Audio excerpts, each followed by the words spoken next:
Allah zambela dani majanalla faku umaru burwe gamman majanalla kunun dan kuire gamman majanalla ibaya banawo gamman majanalla yiza kubuji gamman majanalla bage tinkiri gangene gamman majanalla Allah sanda bere gamman majanalla tarza musilla bo zabale gamman majanalla sangaya ngene gamman majanalla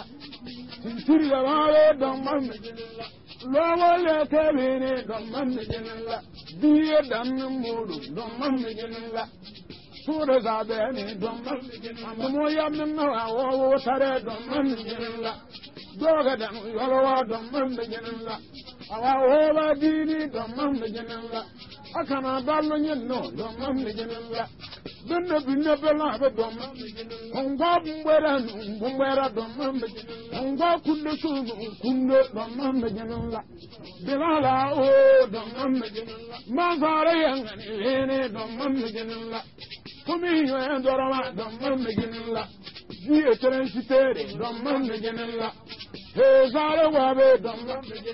muzure yang oran damma gormo yang oran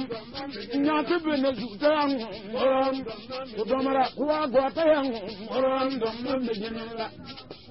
kandau da damma mejenela eti damma mejenela Kiriwe manjizebe damma mejenela Epute manjizebe damma mejenela Kirijana soye mboge banna man seyize kembano na jama kirin kirko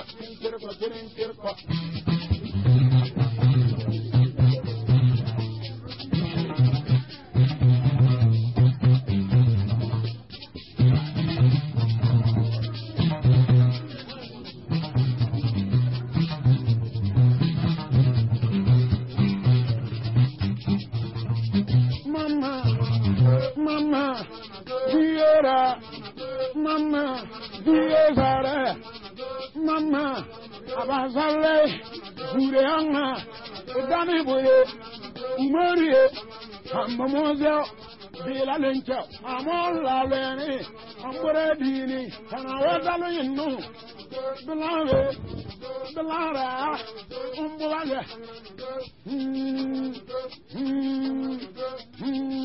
Bobby Wonfu. Bani wonfu, belamin da mwana bani wonfu. Bibila, ye, garagella, birinyini, magadeni,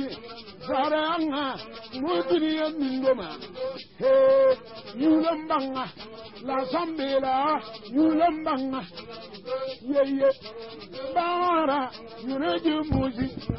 ye mama, kawalema. Duriya kaka ibadiya, usallu ala Muhammad, antawalema go.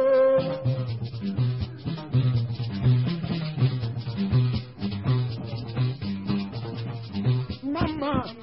Abdullahi, Mama, Nirila, Niraywe, Nileringin, Jankabala, Lumanganye, Umburiye, Abdu, Wamayara Kanya, Abdu, Lere Matabalanye, Abdu, Baola, Kavadama, Waradakamo, Olagoni, Baba Wampangadai, Marana, Dunia Kola, Ye, Evangela, Bandao, Yara Wata, Ura Jirma, Tabu Funjirwa, Evangela, Ezina Wako, Ye, Dunkajila. Ezamude luki yinno, Wako Delegate, Moya Gadam, Bandao, Fayaga, Dunia Zano de Ancone, Ye, Herimu, Yamama, Dunia Sakara Ibadia, Usalu ala Muhammad, Antawarado.